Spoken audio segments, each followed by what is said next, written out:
लोकसभा चुनाव 2024 के पहले चरण का मतदान हो गया है।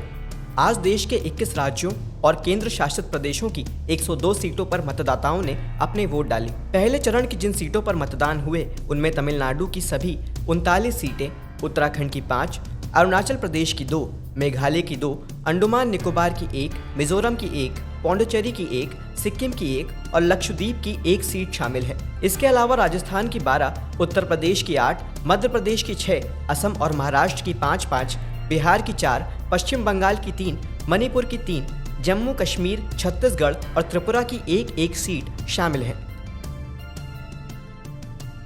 26 अप्रैल को 12 राज्यों की 88 सीटों पर मतदान होगा।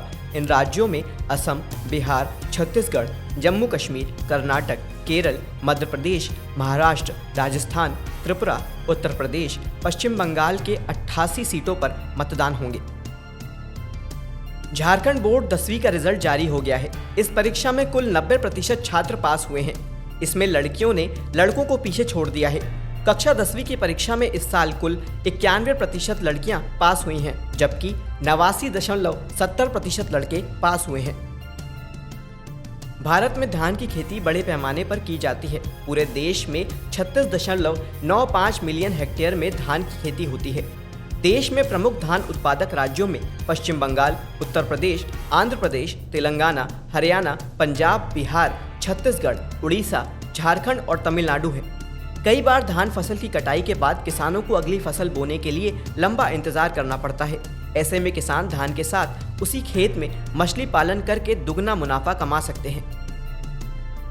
धान संग मछली पालन के तहत किसान एक साथ धान की खेती और मछली पालन कर सकते हैं। मीठे पानी में मछली पालन के लिए विशेष नस्ल की मछलियां का ही चयन किया जाता है।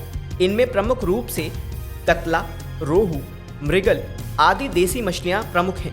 इसके अलावा विदेशी मछलियों में जैसे silver carp, common carp, grass carp को शामिल कर सकते हैं। इस तकनीक के तहत धान की फसल के लिए जमा पानी में ही मछली पालन किया जाता है।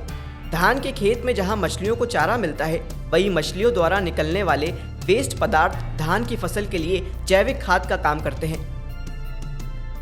भारत पशुधन लाइवस्टॉक डेटा स्टॉक ऐप के माध्यम से फील्ड कार्यकर्ता पशुओं से संबंधित महत्वपूर्ण जानकारी जैसे टीकाकरण, कृत्रिम गर्भधान, ताज़ा पशु पंजीकरण, स्वामित्व में परिवर्तन और यहां तक कि ई नुस्खे, बीमारी रिपोर्ट और दूध रिकॉर्डिंग अपलोड करते हैं। इन सभी विवरणों को प्रत्येक पशु को दिए गए विशिष्ट आईडी नंबर या पशु आधार का उपयोग करके वास्तविक समय के आधार पर अपलोड, ट्रैक और मॉनिटर किया जाता है।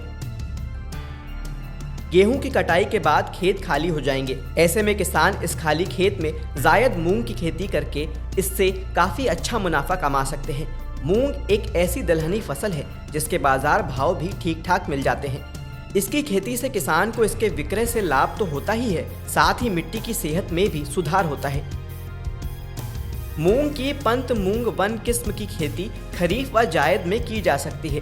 खरीफ सीजन में मूंग की फसल 75 दिन में और जायद सीजन में 65 दिन में पककर तैयार हो जाती है। मूंग की इस किस्म से किसान प्रति हेक्टेयर करीब 10 से 12 कुंटल तक पैदावार प्राप्त कर सकते हैं। मूंग की मोहनी किस्म की खेती भी इस सीजन में ही की जाती है।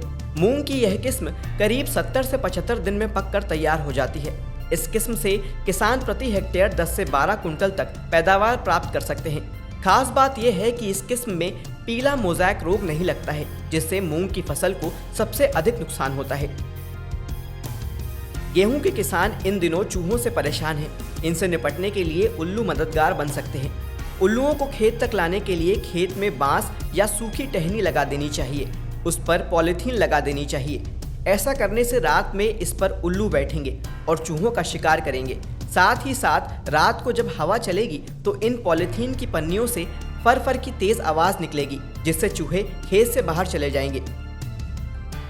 आईएमडी ने 20 अप्रैल तक कई राज्यों के लिए हीटवेव अलर्ट जारी किया है और लोगों को इस पूरे हफ्ते उच्च तापमान की चेतावनी दी है, जबकि कुछ राज्य लू की चपेट में आ सकते हैं। साथ ही मौसम विभाग ने कई उत्तरी राज्यों के लिए बारिश और तूफान की चेतावनी जारी की है।